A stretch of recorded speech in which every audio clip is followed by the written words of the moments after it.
All right, guys, we're going to dive into spread one now. So, again, I've already torn out every 5th page. I've got my cover slick stuff off. And you can see I already kind of hole punched where I'm going to be binding them. Now, I had actually went ahead and I did have them bound. But as I was kind of playing around with what I was going to do for spread one, after I did that, I was kind of like, I'm going to take that out and I'll put that in later. Because I didn't want to have to work around my binding because I was going to be lacing stuff through. I didn't want to have to work around it with my watercolor. So, not a big deal. It'll be easy to put that back in. But I did over here, just because I'm going to be doing my first layer in watercolor, which you will be too. I didn't want that to leak through to my next spread. So I just kind of put a tissue there or paper towel just to help prevent that. I'm not too concerned about it on this side because I'll probably be using acrylic paint or something on that. But, okay. So, I also have this side paper clip still, but since I have this here, I'm going to be able to take that out. So I'm doing my first layer without working around that too. So I'm going to show you what my plan is. And some of you, it might be better, like my plan is to kind of paint my background and then glue and paste my cutouts on it, which you should have already gotten your pictures that you're going to be pasting down, since that is also a requirement for this spread. But what I would do if you haven't done it already, or I suppose you could do it before you, or while you're letting your watercolor dry, that'd be okay. But notice just real fast that I have cut out, these are the 4 things I'm going to be pasting down. I'm going to kind of paste them down in sort of a composition sort of like that. So it looks like she's just kind of walking outside with these like little whimsical sun and moon. I'm going to kind of paint like a horizon line, or a background color, and then I'll actually probably draw the horizon line. I'll do my background tone and then draw my stuff, since the drawing is required on here as well. But I might also draw some like a cityscape or something back there. Anyways, what I had done is, you could tell that I cut the background out of all these. Now I will show you in just a little bit. I was not able to get into some of this negative space in here, and I'm going to show you what you need to do after I'm letting my watercolor dry. But that is something that you can do as you wait for it to dry. So I envision my scene to be kind of a nighttime scene. So I'm going to probably use, to start with, a watered down black. Remember, black is pretty overpowering. So if you are afraid, we want to still see our words behind it. That's the nice thing about using watercolor. I'll probably do a little bit of a blue mixed in with my black, so it's just not all black. So I'm mixing it off to the side of the camera. You can't see that right now because I've got everything situated. But okay, so I'm going to just brush on my color. And however you paint it is fine. It's up to you. But remember, you can always go back and darken it. You can't always lighten it. So you might start with a lighter value. Try to remember your watercolor techniques too, how you see I'm doing long overlapping strokes here. And I'm going to darken this up a little bit. I think this is a little too light, but again, I can always darken. Plus I'm going to darken with probably some charcoal pencils or pastel pencils or color pencils. Okay, I think I'm going to go. So remember, this paper is not meant to absorb water, so don't be shocked when it starts to kind of wrinkle or something like that. When you bind it, it will eventually straighten out. Which I usually, in the past, I've always had my stuff bound first, but I also remembered that working around my bindings was sometimes a pain, so I'm doing this time without it. Okay, it's a very light, subtle gray with just a tint of blue. You can't quite tell. But again, on my other ones, I've used more than one color. I might grab my other example, but if you recall, when I was walking through my first book, that I had like one that had like almost just all the colors just blending into one another. because that was my like art themed page.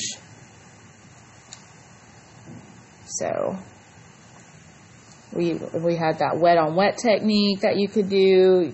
I'm doing the kind of the graded flat wash kind of right now.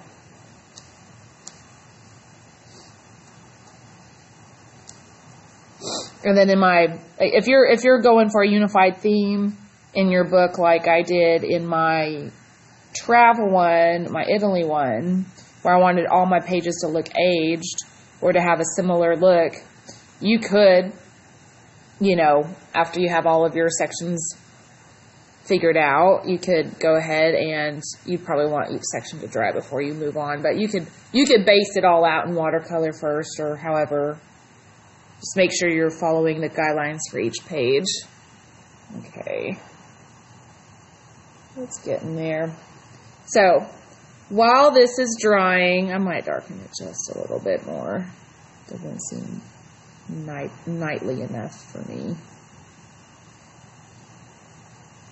Also, just a couple of the watercolor techniques that we did last year that you might want to incorporate if you want is the salt one, is the crayon resist or masking if you're needing to keep parts of your paper purely white, or the original paper color. You could mask. I would be very careful though. I wouldn't use masking tape. I probably have a masking fluid you could use.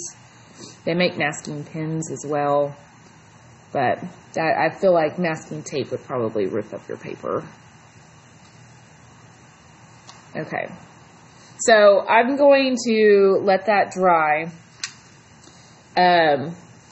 Obviously we want that dry before we paste anything on, but this is a good time to go ahead and finish cutting out any paper that you need. So if you're going to cut, obviously cut what you can with scissors, it'll go faster. But then when you need to, you'll need to maybe get into some little negative spaces like I'm going to, because I really don't want this white background behind her on my night scene. That won't make any sense. So I have these cutting boards. You can kind of see I've got these set up on the back counter. I've got a couple more that aren't set up. So if there's a need for it, we can have more set up. But you're going to use, to get in those negative spots, you'll use a razor blade, and just be careful to not get crazy with it. But this will help get into those little nooks and crannies. Okay. I used all my photos that I'm going to be using for my example altered book as I'm making these videos. I'm just probably taking them out of a magazine. I went through a couple because I wanted color. Now I might print a few out because I'll probably want some black and white, and then it is easier if you're wanting to draw or color on top of an image.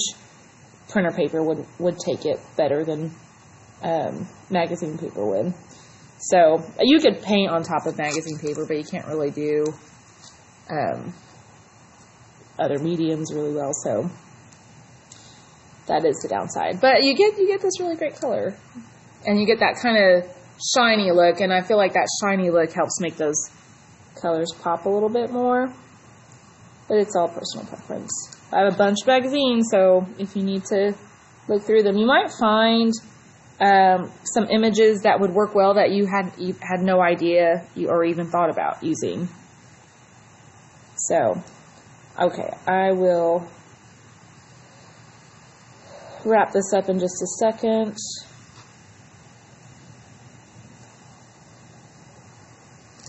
And then maybe my paper will be, it may or may not be dry enough to glue, but I'll show you some gluing techniques.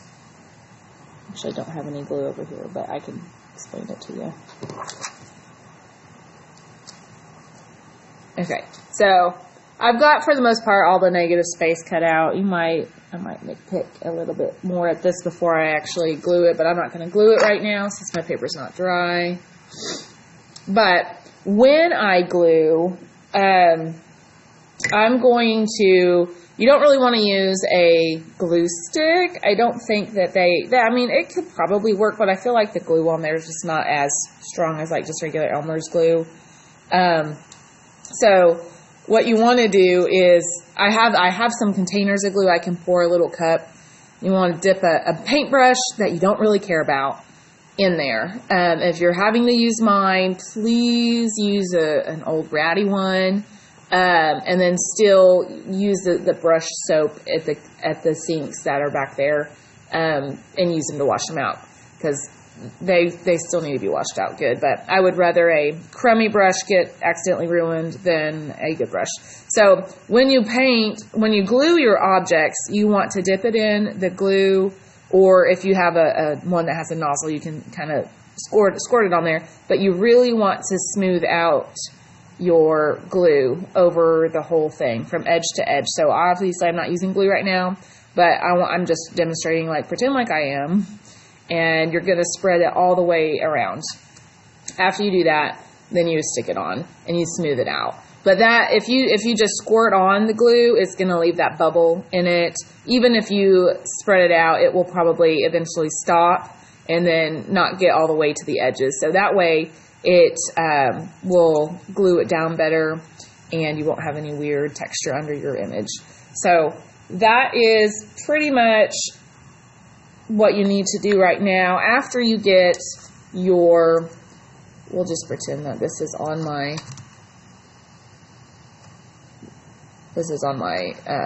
book. So after you get your picture situated, then you would probably want to do your drawing after that.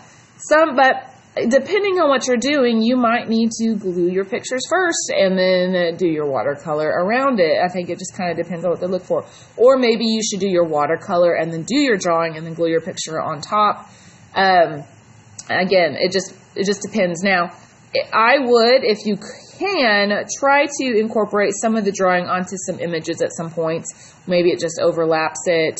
I have an example of that on the slideshow of one of my spreads from my Italy book, where I drew on top of some pictures, and it just kind of helps tie it all together and make it seem more unified instead of just a cut and paste thing.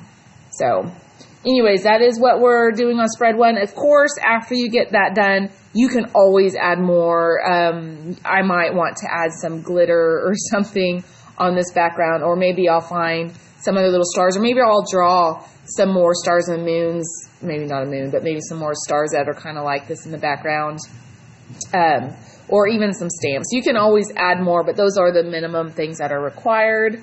So, all right, if you have any questions, let me know.